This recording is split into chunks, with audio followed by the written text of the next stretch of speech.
Hi, it's HSM. What is going on? Welcome to week 3 of our series, Follower. So week 1, just a little recap for you guys. Week 1 of our series, Tim kicked us off and he looked at this idea of love and what it looks like to love God with our whole life.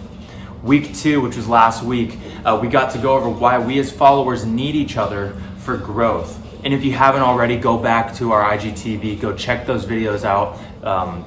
They're fantastic, and this series matters. But we find ourselves in week 3, and today we're gonna dive into the idea that followers of Jesus are called to serve. Followers of Jesus are called to serve. Man, what a concept. But real quick, just a quick little reference. Of all the jobs that I've had, serving tables in a restaurant has been one of them. Pretty much the only one. I've only really ever worked on either the church or in a restaurant serving tables. And a server is, the person that comes to your table, takes your order, brings out the food. They could be super friendly, super mean. You tip them at the end of the meal, all that good stuff. But most of the income with a food server comes from tips. And I think it's really interesting to look at the idea of tips. Tipping is something that originated back in the 17th century back in England. But tipping looked a little bit different. It wasn't your traditional tip at the end of the meal. Tipping back in 17th century England would look something like tipping at the beginning of the meal. Why would you do this, you might ask? Well, TIPS, T-I-P-S, is actually an acronym that stands for to ensure proper service. To ensure proper service. So you would give a tip at the beginning of your meal to ensure that the service you're given is proper, to ensure that it's good service. Now this is wild to think of because we've only really ever tipped at the end of a meal. We tip at the end given our experience. If it was a horrible experience and your server was awful, you might tip a little bit or none at all. But if your server was great at the end of the meal, you might tip them big time. It's funny how this dichotomy, this contrast of tipping has kind of changed. We no longer tip at the beginning of the meal. See, the whole reason you tip at the beginning of the meal is to ensure that the rest of your time there is good. We tip so that we could receive good service. Now it's kind of switched. If we receive good service, then we'll tip, right? And it's kind of weird. And I think it's funny to look at this in the way that we look at service, period. I think that a lot of times we get caught up in thinking, if I serve somebody, then I'll receive something in return. And really that's not always the case. It shouldn't always be the case. And as followers of Jesus, we're called to serve people, and this requires that we don't receive anything in return. Or not necessarily that we don't receive anything, we could receive something, but that we don't expect something in return.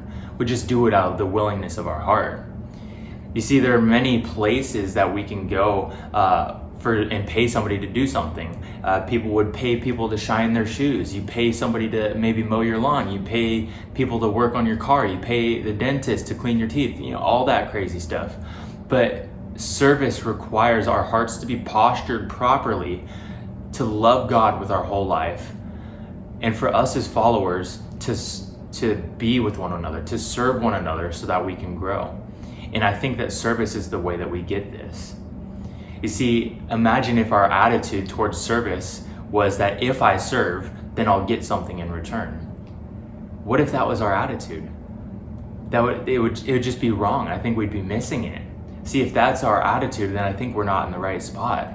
I think that if we think that we need something in return to do something for someone, we're just off. And I totally get it. I'm just as guilty of it.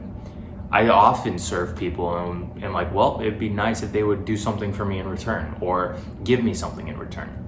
Because naturally we're selfish. Naturally I want something in return. I don't want to be inconvenienced with my time and all of that. And I think it's totally natural and it's okay for that to be natural. But as long as we recognize it and recognize that we have to do something about it is where we can fix it.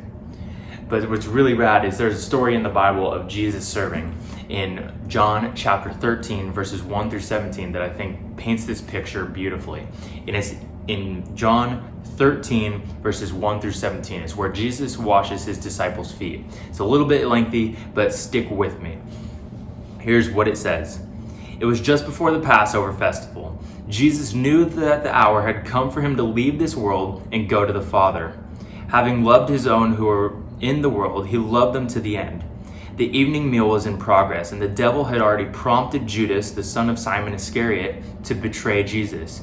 Jesus knew that the Father had put all things under his power, and that he had come from God and was returning to God. So he got up from the meal and took off his outer clothing and wrapped a towel around his waist. After that, he poured water into a basin and began to wash his disciples' feet, drying them with the towel that was wrapped around him. He came to Simon Peter, who said to him, "Lord, are you going to wash my feet?" Jesus replied, "You do not realize now what I am doing, but later you will understand." "No," said Peter, "you shall never wash my feet." Jesus answered, "Unless I wash you, you have no part with me." "Then, Lord," Simon Peter replied, "not just my feet, but my hands and my head as well." Verse 10, Jesus answered, "Those who have had a bath need only to wash their feet. Their whole body is clean, and you are clean, though not every one of you." For he knew who was going to betray him, and that was why he said not everyone was clean. Verse 12, when he had finished washing their feet, he put on his clothes and returned to his place. "Do you understand what I have done for you?" he asked them. "You call me teacher and Lord, and rightfully so, for that is what I am. Now that I, your Lord and teacher, have washed your feet, you also should wash one another's feet. I have set you an example that you should do as I have done for you. Very truly I tell you, no servant is greater than his master, nor is a messenger greater than the one who sent him. Now that you know these things, you will be blessed if you do them." And man, what a powerful piece of scripture. We find a king, the King of Kings, humbling himself down to the level of a servant to serve and wash the feet of those who follow him. You see, the Bible's peppered with verses that talk about service. Matthew 20:28 says, "Even as the Son of Man came not to serve, but to be served." He came to serve people, not to be served. Matthew 23:11 says, "The greatest among you shall be your servant." Just powerful stuff. But here's three things that I'm able to take away from this particular story of Jesus washing feet. The first thing is that serving isn't always fun. It's not. Very simply, it's not fun. It's not always easy.